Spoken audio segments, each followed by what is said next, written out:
je vais vous parler des clubs, base du lyonisme. Le lyonisme se vit dans les clubs. Le club, c'est vraiment la base de notre lyonisme. C'est l'échelon le plus important. C'est là où on s'y investit, où on sert. C'est là où on se fait des amis. C'est avec un club, en fait, qu'on décide d'entrer dans notre mouvement. Car il nous semble correspondre à nos aspirations d'humanisme, d'action pour les autres, avec des membres qui correspondent à nos valeurs, à notre éthique. Or, un certain nombre de nos membres quittent nos clubs, 2 en moyenne par club, ce qui fait pour l'ensemble de notre DM à fin juin, par exemple, 2400 départs en 2020. Et on ne l'a vraiment pas vu.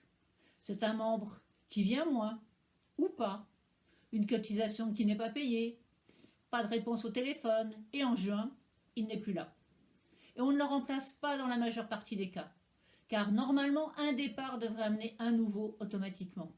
Oui, je sais, c'est pas facile à trouver, mais en tant que Lyon, on fait partie de réseau, donc à nous de les activer. On perd plus de membres qu'on en recrute, et 50% des nouveaux sont partis au bout de 5 ans. On ne sait donc pas garder nos membres. Je vais vous laisser faire le constat de votre côté dans vos clubs. Pour que les Lions restent membres, ma conviction est qu'il faut agir au niveau des clubs. Car le lyonisme se vit et se construit dans les clubs. Travaillons chacun d'entre nous sur la santé de notre club pour enrayer cette baisse et que chacun se sente bien dans son club. N'oubliez pas que nous sommes tous des bénévoles payants et que si on ne se sent pas bien, eh ben on s'en va.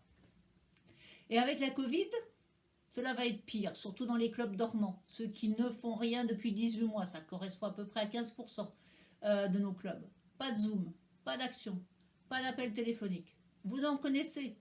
Donc c'est de la responsabilité des lions de ne pas les laisser tomber. Et d'aller les voir, les appeler et les coacher pour qu'ils soient actifs. Je sais que certains le font déjà. Faites des actions motivantes qui parlent à chacun de vos membres, en lien avec votre projet de club. Il y a plein de possibilités. En revenant à ce qui a été la base du lyonisme à sa création, le don de soi. Regardons ce qui a été fait lors de la première vague.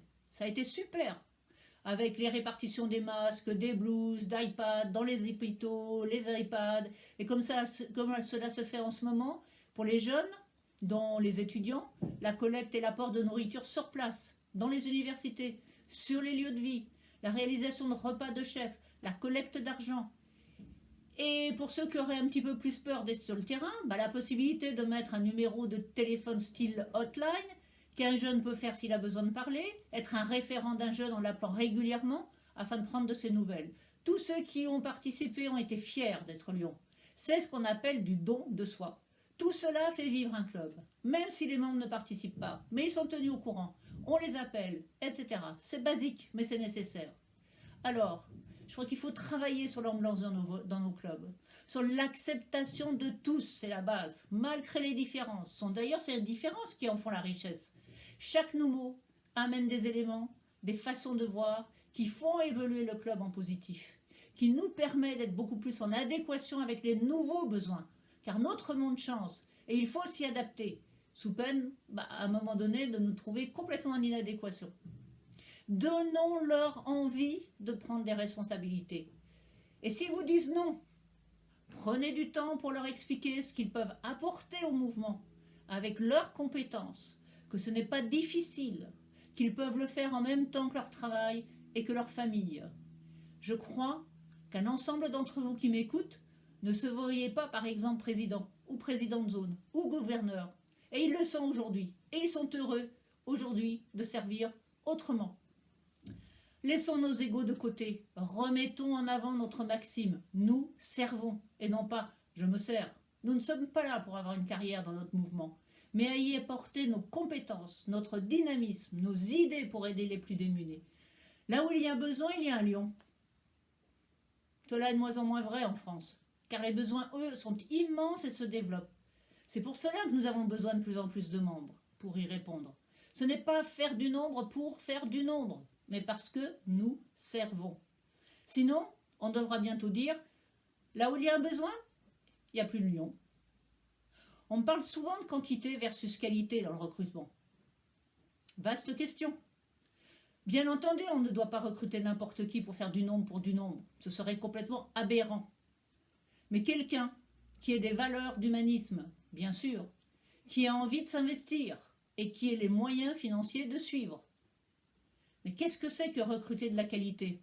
Moi, honnêtement, je me suis posé la question, je ne sais pas.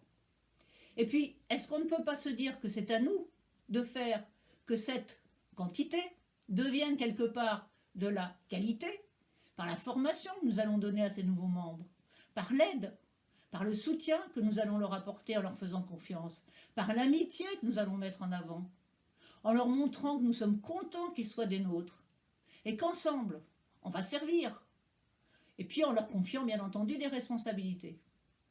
Donc, pour éviter que nos membres nous quittent, il faut, c'est évident, qu'ils soient bien déjà dans leur club et que ce club soit actif avec des actions innovantes, nouvelles.